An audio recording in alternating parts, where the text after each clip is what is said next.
Welcome back, everybody, to a brand new video here on the second channel. Today, I'm going to be doing my meta predictions for LAIC. LAIC is this weekend, and I'm going to be in attendance, and I cannot wait to go to Brazil and play some Pokemon cards, even if it's in the old format. And in today's video, I'm going to be breaking down what decks I think are going to do well at the tournament, what decks are, maybe going to make top 8, what deck has the highest percentage of winning the tournament, all that stuff I'm going to break down in today's video. I'm also going to be showing a graph of what I think the day one meta share is going to look like, what decks are going to be the most popular and stuff, how many people, what percentage is it going to be, all that will be broken down in today's video. And if y'all are new here to the second channel, make sure to subscribe down below. We're on the road to 18,000 subscribers. If you're going to enjoy the video, leave a like and let me know in the comments below what decks you think are going to do well at LAIC, what is the best deck for LAIC, what deck's going to win the tournament, all that stuff. Let me know down in the comment section below. And yeah, let's get into it. So starting off, I think Regidrago is going to be the best deck for the tournament. Drago is pretty well positioned right now because it just came off of 2 regional wins, and I wouldn't be surprised if Drago won LAIC. If I had to make a guess as to what deck I think could actually win the tournament, I think Drago has maybe the highest chance to win it. I think a lot of the big name players, the top players, are going to stick to playing Regidrago to LAIC. I don't think they're going to switch up. I think Drago will still be very popular, and there's a good chance this deck will do well at LAIC. And, I mean, yeah, it has a good chance of winning the tournament. If all, the big-name players are playing it, I think we're going to see Drago have a pretty good showing. Now, that does mean it has a target on its head. Stuff like Lugia are going to be really popular. I think Lugia is still in a good spot right now going into LAIC. Maybe even better going into LAIC than it was going into something like Gdansk. I think one of the things that makes Lugia so good for this tournament is that it's very powerful into a lot of the big meta decks that are getting popular. All the stall control kind of decks, like the Bayonet deck, the Snorlax decks, they're all pretty good matchups for Lugia. Gardevoir is getting a lot of hype right now. Gardevoir looks like it could be a pretty good deck for LAIC, and we'll talk about that very soon. So Lugia has a good chance of just kind of beating on most of the decks. It definitely feels like it's the deck that kind of can cover everything in the room, except for literally Quad Iron Thorns, or any other Iron Thorns shenanigans, like Lost Box might play it, or that Dragapult Thorns Girafarig deck might play it. But we'll have to see where Lugia goes. I definitely think it is a deck that will be in top 8 no matter what. There's a very good chance we're going to see at least one Lugia top 8 at LAIC. I think both Drago and Lugia are probably the 2 decks that probably can win the tournament altogether. So I definitely think either Lugia or Drago have the best percentage chance of winning LAIC. And we're definitely going to see at least one Drago and one Lugia in top 8. But Raging Bolt, yes, okay, Raging Bolt is going to see a lot of play this weekend. The thing that makes Raging Bolt so good is not only is it kind of always been the more popular deck of these tournaments, but also with Drago doing so well, it's just a really good thing for Raging Bolt. Drago has won 2 back-to-back regionals, which is going to make this deck even more popular than it already is. Because every single time you go to a tournament, Raging Bolt is the most played deck in day 1, and that trend is going to continue at LAIC due to the amount of Regidrago that has been winning, and that's only going to drive up this deck's popularity even more. It's just in a good spot. I know Raging Bolt seems like a very strong play for LAIC. It's going to be very popular. It's Raging Bolt, right? It kind of does what it does. It's going to be popular, and it beats up on Drago, and Drago is coming off of 2 major regional wins. Gardevoir, though, is getting a lot of hype right now. So there has been a lot of talk on Twitter about Gardevoir. Gardevoir, specifically the Henry Chow turbo version of the deck, I think is the best way to play it. I think this is the way Gardevoir is going to see play at LAIC. I think there's a good chance we see Gardevoir do good this weekend, mainly because I think a lot of big players are going to pick up on it and play it. Gardevoir seems like it's getting a lot of groundswell right now. It might even go up in popularity at this tournament just because of the attention it's getting. I think a lot of big players are realizing that Gardevoir is pretty good right now. Apart from probably a bad Drago matchup and maybe a bad Lugia matchup, depending on how that goes, I do think Gardevoir is just very strong right now. And yeah, I think it's going to pick up and play. We'll talk about how much play I think Gardevoir is going to see. But yeah, Gardevoir could make its way into top 8. Definitely is a possibility. Trabagos also coming off of the Gdansk hype. I don't know how popular it's actually going to be, though, overall, because Trabagos is still a deck a lot of people will not pick up just because it's harder to pilot. We did see Tord get second at Gdansk for the deck, but Tord did lose to Regidrago, which, obviously isn't the greatest matchup for Trabagos sometimes, and if Drago is, expected to be big, I'm not sure how good Trabagos is, though a lot of people have just been kind of sticking with Trabagos for, the past little bit, so that trend might just continue, where it's a lot of the big players who have been on Trabagos are just going to continue to play it. We'll have to see where Trabagos goes, but it is coming off of that Tord Reklev hype, and I think that obviously will cause the deck to see a lot more play, and maybe Trabagos could get a top 8 placement. It's possible for sure. Charizard is kind of one of the underdogs of the format. No one's really paying attention to Charizard, but Charizard isn't in a bad spot. It does struggle into Regidrago, which is obviously a big deal, but I think Charizard is still not in a bad spot this weekend. It does still have a lot of power behind it. It's still Charizard. It can make insane comebacks. Dusknoir, adds a lot of variety to the deck. Also, Charizard has, like, the split of aspects I've been seeing going around right now, where it's either you can play Unfair Stamp, you can play Hero's Cape. There's also Maximum Belt I've seen Charizard play. So Charizard can kind of mix up how it wants to play the game with the aspects, and I think that Charizard will be fairly popular in Brazil because mainly it beats Raging Bolt. If Raging Bolt is expected to be the most played deck, playing a deck like Charizard makes a lot of sense, right? So Charizard will probably be popular in Brazil, also because it is Charizard, just because the deck might be a little, kind of underpowered right now compared to where it was before. It's still Charizard. People will still gravitate towards playing Charizard because it is Charizard. And then we have Palkia Dusknoir. This is coming off of a big win at the SPE this weekend, the Buenos Aires SPE, and that, I think, will drive up the hype for Palkia Dusknoir. It's a very powerful deck still. I think it was falling off a little bit post Louisville. I think the deck was starting to slip a little bit, but I think now that we saw it take down the SP, I think a lot of people are going to just want to play it because it's Palkia. Also, if Gardevoir is starting to increase in popularity, it's not a bad thing for this deck. This deck, I think, farms Gardevoir, so I think Palkia Dusknoir is still going to be a little probably popular for this tournament. I think that its play rate will go up a bit from where it was before. Maybe even getting a top 8 placement just because it's Palkia, and if it hits enough Gardevoir. Dragapult, kind of like Charizard, feels like it's kind of just wavering right now. My issue with Dragapult is I don't know if you're very favored versus Regidrago, and especially the Raging Bolt matchup.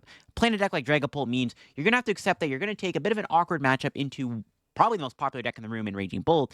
But Dragapult is still Dragapult, and I can still see it being played. I don't think we'll see one in top 8. I just don't think this is Dragapult's tournament, unfortunately. But we'll have to see. I think, a couple people will still play it. It might have a couple good placements. Now, Bayonet Gardevoir is another deck that's getting a little bit of hype right now. I don't think it's getting as much hype as the Henry Chow Turbo Guardy list, because Bayonet's a little bit more harder to pilot. It's a little bit more slower. But Bayonet is picking up some steam right now, and I think that steam that it got in Gdansk, where it got like 2 top 8 placements, that's probably going to continue into LAIC. I know some people are probably going to bring the deck who played it to Gdansk, and they're just going to continue to run it. I wouldn't be surprised if Bayonet was a little bit more popular this tournament. I don't think Bayonet is going to be the most popular deck in the room. It's harder to play. It's a bit slower. The Turbo Guardy list is kind of getting more attention right now, which hurts Bayonet overall. But wouldn't be surprised if we saw a bit of Bayonet this weekend in this tournament. The problem with Bayonet, though, is I don't know if you're beating Lugia, which is a bit of a problem. I'm not sure if the Raging Bolt matchup is very favored either, but I do think Bayonet is going to be in a good spot still going into this tournament because it is coming off of that hype from Gdansk. Then, of course, we do have Thorns, good old Quad Thorns. It is what it is. There was 2 in the top 8 at Gdansk, which is kind of crazy to me. Now, Lugia, I think, is going to be popular at LAIC. Lugia most likely will be one of the most played decks of the tournament. Not the most played deck, but one of the most played decks. And that's going to drive up play rate for Iron Thorns, and I think Iron Thorns will still be one of those decks where people are just going to play it because they like Iron Thorns. Wouldn't be surprised if Quad Thorns had another good showing this weekend just because of how much Lugia I'm expecting to see at LAIC. I think there's going to be a lot of Lugia this weekend, so anyone who's playing Quad Thorns is going to have a good run. Maybe even a top 8 run. It's honestly possible. Snorlax is another deck right now that people aren't really looking at and respecting. I think Snorlax is very strong for LAIC. Not going to be very popular, kind of like Bayonet, where I think a lot of the people who have been, playing Snorlax for the past little bit in this format probably are going to continue to play the deck. And I think Snorlax will kind of adapt. I mean, there's also the Sander build without Rotom in the deck. I think the more popular way to play Snorlax will be with Rotom, because Rotom does give you that draw.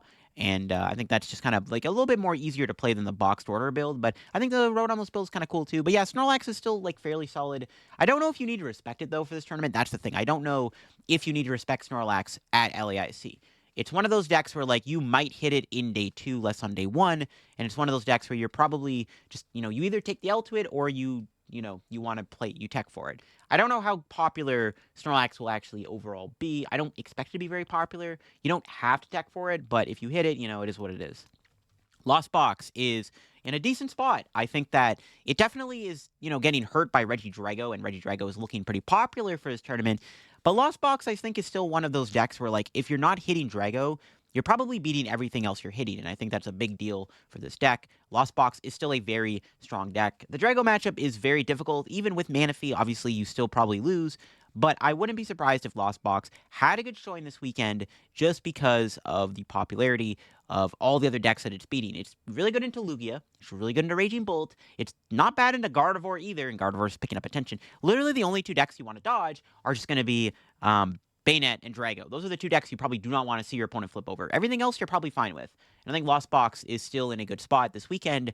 I don't think it's going to be very popular, though. I think a lot of the Drago hype is going to scare people off of playing the deck.